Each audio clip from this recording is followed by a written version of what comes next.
Mais d'abord, l'édito international sur Europe 1. Bonjour Vincent Hervouette. Bonjour Dimitri Pavlenko. La guerre en Ukraine, nous sommes le 24 novembre, a commencé il y a 9 mois jour pour jour.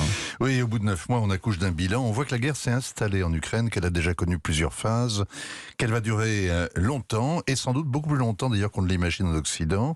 Les Européens s'indignent du cynisme du Kremlin, mais ils répugnent à comprendre pourquoi Vladimir Poutine pensait n'avoir pas d'autre choix. Ils imaginent qu'il va replier ses troupes, vu la supériorité des Ukrainiens, appuyés par l'OTAN, qui lui ont déjà mis 100 000 hommes hors de combat. Eh bien, c'est bien connu, parce qu'il ne connaît que le rapport de force.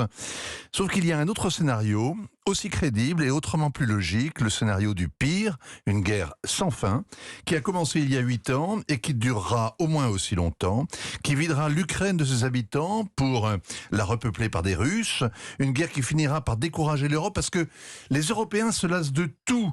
Regardez comment ils se désintéressent du Sahel, de l'Afghanistan, de la Syrie, du Liban, de la Yougoslavie, où ils ont pourtant sacrifié des hommes. L'info est continue, mais l'intérêt intermittent.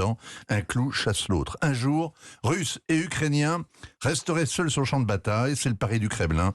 Et c'est pour ça qu'il rend la vie des civils impossible. Alors justement, le bombardement hier à coups de missiles de croisière a provoqué des coupures massives d'eau et d'électricité, notamment à Kiev. C'est la réponse vengeresse aux drones qui ont frappé la Crimée.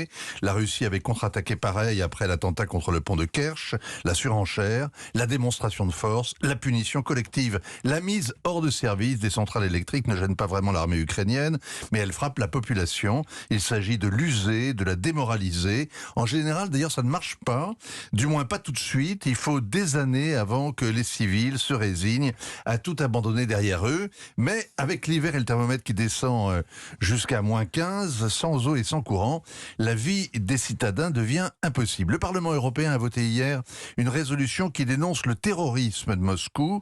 La guerre a ses lois, elle se fait entre soldats, sauf que la Russie considère l'Ukraine comme une sorte de guerre civile. Alors l'Europe va se mobiliser pour envoyer des générateurs, de l'eau ainsi qu'une aide humanitaire d'urgence. La guerre au printemps a fait passer l'Ukraine de pays associé à pays candidat à l'Union européenne. La guerre en hiver va l'imposer au centre d'une Europe appauvrie. 9 mois, c'est trop tôt pour désigner le vainqueur, mais on voit bien les profiteurs de guerre. La guerre renforce la mainmise des Américains sur l'Europe en ressuscitant l'OTAN, en renvoyant la Russie à ses démons. Les Européens se ruent sur le gaz de schiste et chez Lockheed Martin pour acheter de quoi se défendre. C'est l'autre évidence, l'Europe va payer au prix fort et comptant ce conflit qu'elle n'a pas su éviter. Signature Vincent Hervouette. Merci beaucoup Vincent.